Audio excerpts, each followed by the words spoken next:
Good morning, Jayhawks, and welcome back to Good Morning KU Sports. I'm Lauren Ritchie, and on behalf of all of our crew, we are thrilled to be back and can't wait to bring you all the latest updates in the sports world.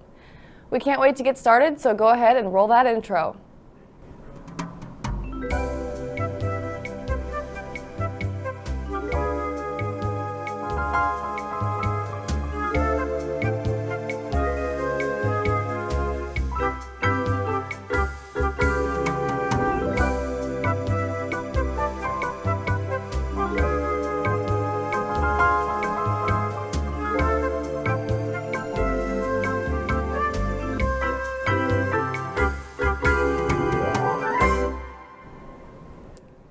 To start the show, I have all the history and recaps from both of the men's basketball games within the last week. The Kansas Jayhawks were able to take home the win against the Kentucky Wildcats last Saturday after a back-and-forth blue blood matchup.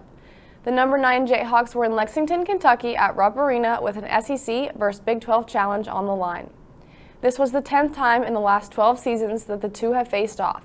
For Kansas's coach Bill Self and Kentucky's coach John Calipari, this is the 10th time they faced off with their current teams, and Calipari held the advantage 5-4. However, after the game, the record is now held at 5-5.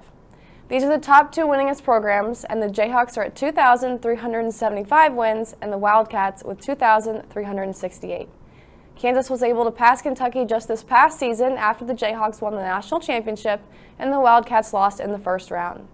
Despite Kentucky losing the all-time wins lead, they are still the number 1 college basketball team in overall winning percentage at 76.1%. The Jayhawks are in third behind the North Carolina Tar Heels at 72.9%. The two teams go all the way back to 1950. This was the 35th meeting between both teams, and the Wildcats led the series 24-10. The Cats won 16 of the first 17 games between the two teams played between 1950 and 1984. But the rivalry has been nearly even since then, with KU topping Kentucky 10-8 over the past 18 games. It's always a good game when the Blue Bloods and the top winningest programs go head-to-head. Last Tuesday, another rivalry of Kansas was at Allen Fieldhouse, the Kansas State Wildcats. Kansas was looking for revenge after losing just 14 days prior in Manhattan in overtime with a final score of 83-82. The Jayhawks were set to host the Wildcats for the Dillon Sunflower Showdown. The rivalry is officially named the Sunflower Showdown, hence the Sunflower State, and Dillon's being the corporate sponsor. Kansas was down by 5 going into halftime and had to crawl back after losing 3 of their 5 starters who would go on to foul out. Jalen Wilson for the Jayhawks with a career-high 38 points after stepping up big for his team. The men's basketball series dates back to 1907 and is the 6th most played matchup in the history of NCAA Division I men's basketball, and Kansas currently leads the overall series 203-94. It's safe to say the world's largest arena had a big impact on this game. Staying on the topic of hoops, let's throw it over to Barry to talk about the NBA. It's great to be back. The first thing we're going to talk about is MVP rankings before All-Star break. No surprise, Nuggets center Nikola Jokic is at the top of the bunch. He could potentially win his 3rd MVP in a row if he keeps up what he's doing right now. He's averaging 25 points, 11 rebounds, and 10 assists a game. According to Basketball Reference, he currently has a 69% chance of winning it if the season ended right now. He plays a big part in the Nuggets being at the top seed in the West right now. And he has been dominant with both his playmaking and finding creative ways to put the ball in the basket. Now, moving on, we have to talk about a guy who has been phenomenal in the past 8 games with his other big guy who is also in the MVP race that is currently injured. Yes, I'm talking about the best ball handler of all time, Kyrie Irving. According to StatMuse, Kyrie Irving averages 31 points, 7 assists, and 6 rebounds in the past 9 games without Kevin Durant. He recently jumped in the top 10 key MVP race with his outstanding gameplay. He is the main reason why Brooklyn is still a top 5 team in the East with a record of 31-19. When Kevin Durant comes back, the Nets will look more frightening, and let's just say, if you're not a fan of the Nets, then you should be frightened. Durant is set to come back before All-Star break to give the Nets a little spark. Durant is also top 5 in the key MVP race despite missing the past 9 games. Now, if he played, he could possibly make his case for being in the top 2. Right now, he's averaging 30 points, 5 assists, and 6 boards. We wouldn't know if those games would have an impact of the outcome, but let's just say it would be a serious conversation. The last thing I'm going to inform you about is something special. Nobody would have thought it would happen, but Lakers small forward LeBron James is only 72 points away from passing Kareem Abdul-Jabbar. Not only that, but this past Tuesday, he passed Mark Jackson and Steve Nash to move in up to 4th all-time in assists. He's the only non-guard in the top 10 of assists all-time, and he recently moved in the top 10 all-time in three-pointers made and currently sits at number 9 on the list as the only non-guard. He is the only player in NBA history who has the ultra triple-double. And going back to the all-time category, James is set to pass Abdul-Jabbar around February 7th. Sources say this game is already set to go high as $92,000 to win his James past Kareem's record. Now, it would be very unfortunate if it didn't happen that game. Well, that's all for the NBA this week. Next week, I will bring you more NBA coverage, mainly about All-Star coverage. But for now, after break, we'll be back with Hawk Talk. Good morning. Welcome to Slow Drip, everybody.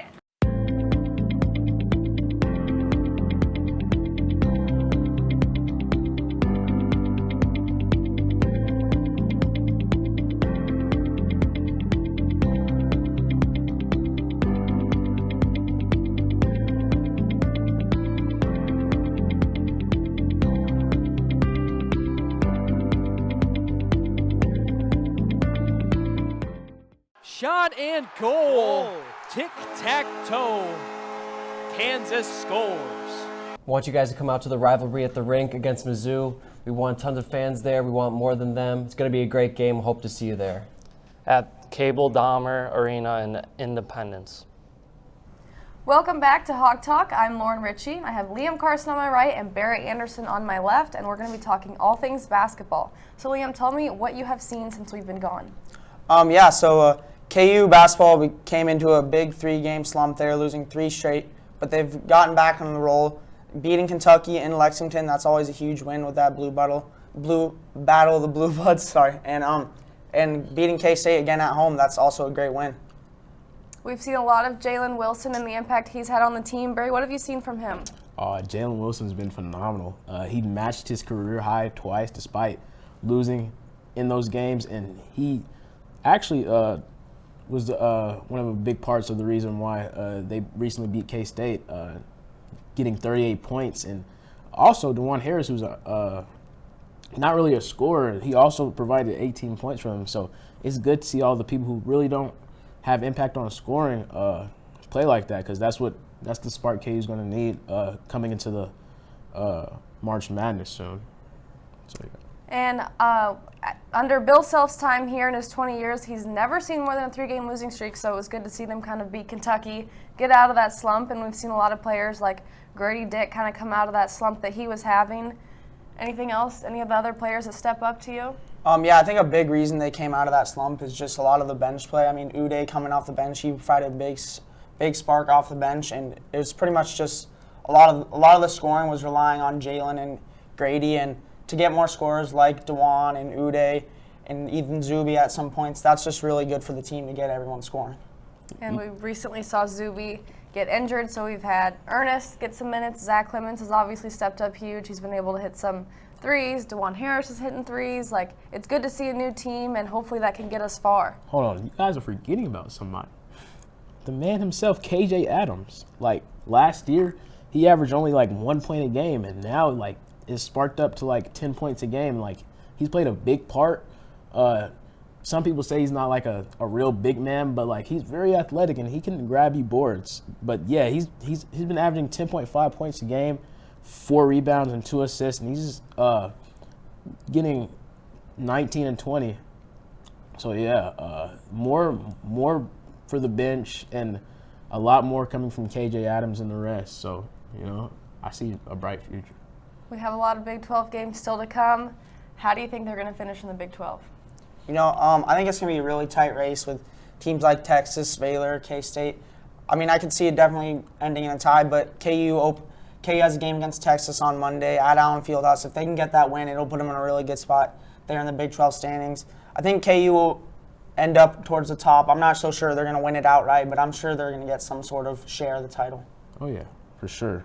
I have KU being at the top. Like, I don't think, being under Bill Self, I don't think he'll let any of the other teams slide being at the front of him.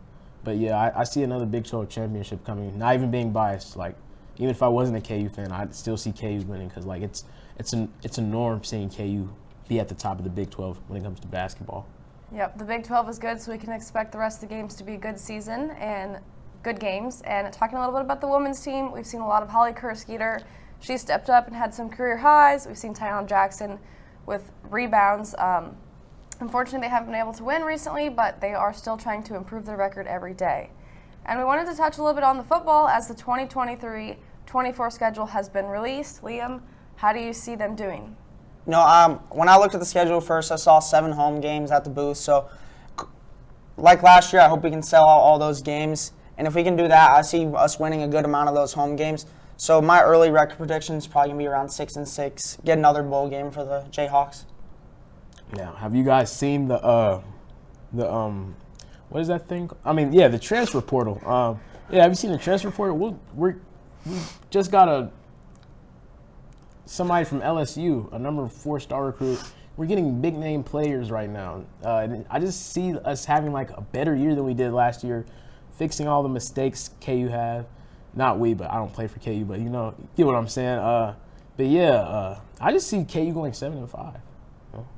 All right, I'm going to give them a little bit of hope and say 8-4, but hopefully we at least see them in another bowl game, and obviously they're getting better every year, so that's good to see. Any last-minute thoughts?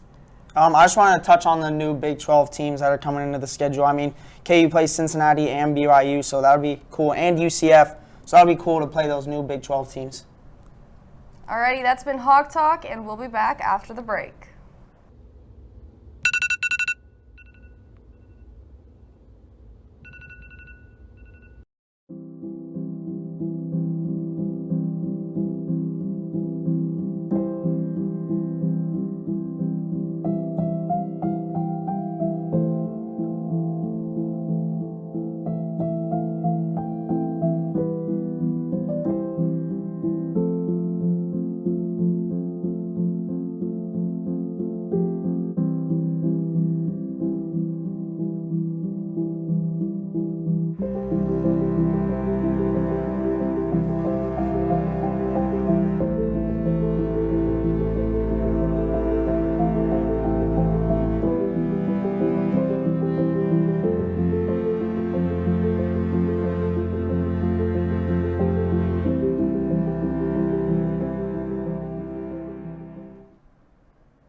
Thank you, Barry and Lauren, for joining me with Hot Talk. And the NFC and AFC Conference Championships wrapped up last Sunday with the 49ers traveling to Philly to face the Eagles and the Bengals traveling to face the Chiefs. The NFC Championship kicked off first. Both NFC powerhouses had their sights set on a trip to Arizona and Super Bowl 50. And the Eagles got out to a quick start with a great 4th-and-3 conversion. Wide receiver Devontae Smith pulled in a 29-yard catch with one hand, leading to a 7-yard touchdown run by Miles Sanders. 2 plays later, the 49ers would then take the field, but with the season filled with QB injuries would continue as rookie QB Brock Purdy had his elbow hit when throwing a pass. The pass was then ruled a fumble, and Purdy would exit the game with an elbow injury, later to be diagnosed as a UCL tear. The 49ers would then have to move to their 4th-string QB and 8-year veteran Josh Johnson. Both defenses would string together some stops, but the 49ers would get on the board with a drive full of running back Christian McCaffrey highlights. He would run for a 24-yard TD, making the score 7-7. That would be the last time they scored. QB Josh Johnson would be ruled out for the game with a concussion. Injured QB Brock Purdy would have to come in, but he would only throw a couple of passes. The game would get very chippy towards the end as tensions were high for the 49ers. 49er Trent Williams and Eagle Kevon Wallace were both ejected for a fight in the 4th quarter. The Eagles were able to stop the 49ers' run and ride their momentum to a 31-7 win. The Eagles are heading back to their 4th Super Bowl and first one since 2017 win. The AFC wrapped up with a rematch from last year's champ game. Coming into this game, there was a lot of hype because of the rivalry that is forming.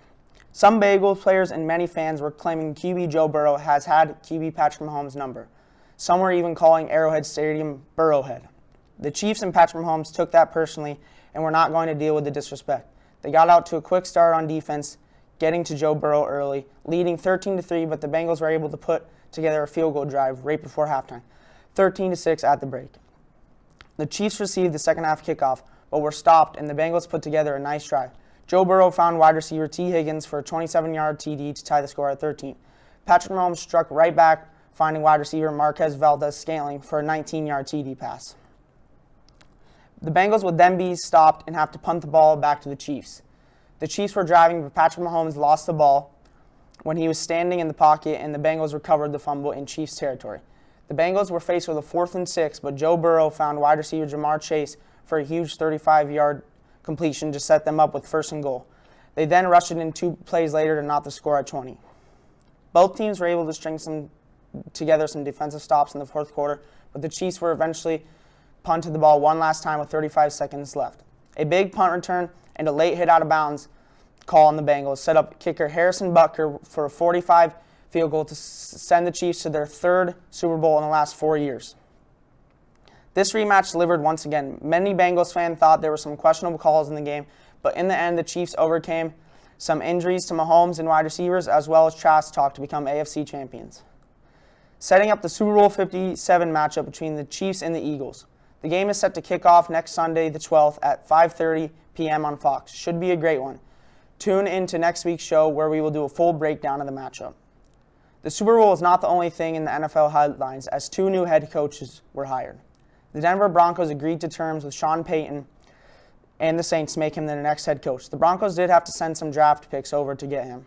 A 2023 first-round picks, 30th overall from the 49ers, a 2024 second round, and they received Sean Payton and a 2024 third round from the Saints. The Houston Texans agreed to make ex-49ers defensive coordinator DeMeco Ryans their next head coach. He played 6 seasons as a linebacker for the Texans. That's all the NFL news here I have for you today. I will now pass it to Lauren. Thanks, Liam. We could talk about sports all day, but unfortunately, that's all the time we have for you today.